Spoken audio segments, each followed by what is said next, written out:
Bienvenue sur Africa 24. La République démocratique du Congo est connectée à la fibre optique depuis 2 ans et à ce jour, environ 7000 km sont couverts. L'on est encore loin du résultat escompté car il faudrait au total 50 000 km pour couvrir l'ensemble du territoire.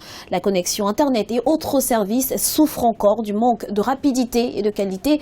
Pour en parler, nous recevons dans ce décryptage Thomas Louaka. Il est vice-premier ministre et ministre des Postes, télécommunications et nouvelles technologies de l'information et de la communication. Monsieur le vice-premier ministre, pouvez-vous nous faire un état des lieux de la fibre optique en République démocratique du Congo? Nous avons posé ce qu'on appelle la première phase, donc la fibre optique de l'océan Atlantique, exactement à la cité qu'on appelle Mwanda, de l'océan Atlantique jusqu'à Kinshasa. Ça fait 650 km de fibre optique que nous avons posé. Cette fibre est opérationnelle. Aujourd'hui, tous les opérateurs de télécommunications qui sont installés à Kinshasa sont abonnés à cette fibre optique. Donc, la fibre est opérationnelle. Nous venons de terminer la pose de la deuxième phase de la fibre optique, c'est-à-dire on est parti de Kinshasa jusqu'au Katanga, à la frontière avec la République zambienne. La localité s'appelle Kasumbalesa. Donc Kinshasa, Lubumbashi, Kasumbalesa, c'est 3300 km de fibre optique que nous avons posée. Mais comme vous savez, la fibre posée, il y a des équipements qu'il faut mettre tout au long du parcours. Donc les équipements sont en train d'être mis. Il y a plusieurs stations entre Kinshasa et Kasumbalesa. Beaucoup de stations sont déjà installées, opérationnelles, mais la fibre sera allumée lorsque toutes les installations au cours du chemin seront installées. Et nous envisageons d'allumer cette fibre Kinshasa-Kasumbalesa d'ici la fin de l'année. Quel est l'apport de la Banque mondiale dans ce grand projet de la connexion à la fibre optique? La Banque mondiale est venue à notre secours. C'est comme ça que nous venons de bénéficier, nous les gouvernements congolais, nous venons de bénéficier d'un don de 92 millions de dollars, 92 millions de dollars pour parler belge. Donc 92 millions de dollars qui va nous permettre de faire la phase 3. Ce projet s'appelle le projet CAB 5 de la Banque mondiale, Central Africa Backbone, le projet des réseaux central en fibre optique d'Afrique centrale. Donc CAB 5, ce projet, cet argent va nous permettre de faire quoi? La première des choses, on va faire ce qu'en termes techniques on appelle la redondance, c'est-à-dire la ligne de secours, ou en anglais un backup. La ligne de secours parce que, comme je vous ai dit, nous sommes ici Kinshasa jusqu'à l'océan Atlantique, nous avons une ligne, mais les jours où nous avons des problèmes sur cette ligne, nous n'avons pas une ligne de secours. La Banque mondiale nous propose de faire une ligne de secours sur cet axe-là. Donc nous allons poser encore 650 km en parallèle à la première que nous avons.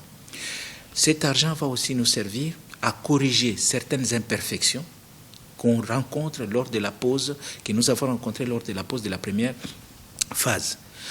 Une grande partie de cet argent va nous servir à prendre maintenant la fibre optique à partir de Lubumbashi et monter avec sur la façade est de la RDC jusqu'à Beni et Bendi, probablement nous allons arriver jusqu'à Kisangani. Cette fibre-là va nous permettre de nous connecter avec la fibre des pays voisins. On espérait une connexion plus rapide et parfaite, communication téléphonique, une fois le pays connecté à la fibre optique. Comment expliquer que 2 ans après cette connexion, les Kinois se plaignent encore de la qualité de la connexion Internet et de la communication téléphonique? Nous, on est venu avec cette autoroute, parce que la fibre, c'est une autoroute des communications. On est venu avec l'autoroute jusqu'à Kinshasa. Il faut maintenant créer des voies secondaires. C'est là les problèmes que nous avons aujourd'hui à Kinshasa. Heureusement, nous avons des partenaires qui sont à la porte, qui veulent venir, qui nous proposent de créer ces réseaux urbains.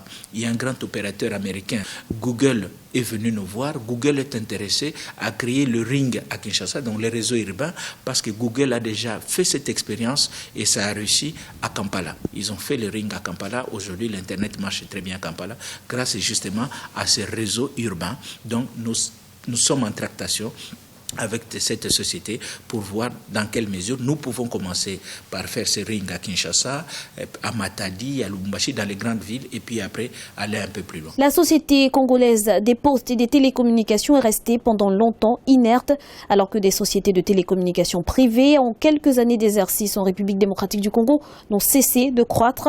Qu'est-ce que la fibre optique a apporté à cette société? Je pense que la fibre optique va relancer cette société parce qu'aujourd'hui, la SCPT a deux statuts.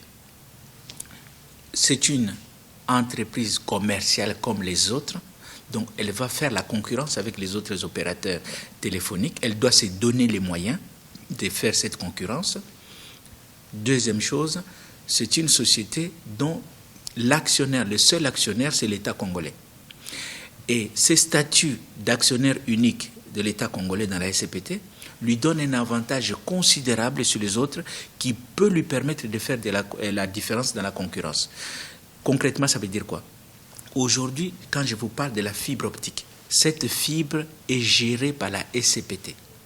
Donc c'est la SCPT qui vend des capacités à ses concurrents. C'est un avantage énorme. La fibre optique est une haute technologie qui nécessite des personnes qualifiées pour son fonctionnement. Le pays a-t-il des ingénieurs qualifiés en la matière? Chaque fois que nous sommes en partenariat avec des partenaires extérieurs, l'une des conditions que nous exigeons, c'est les transferts de compétences.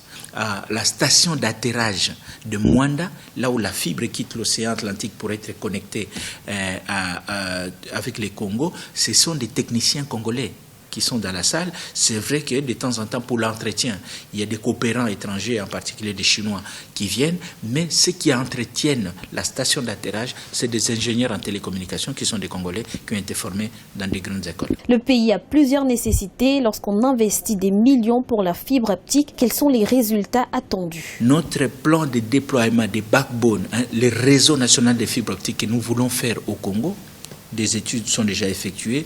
Nous voulons poser 50 000 km de fibre optique pour que la fibre puisse arriver partout en RDC.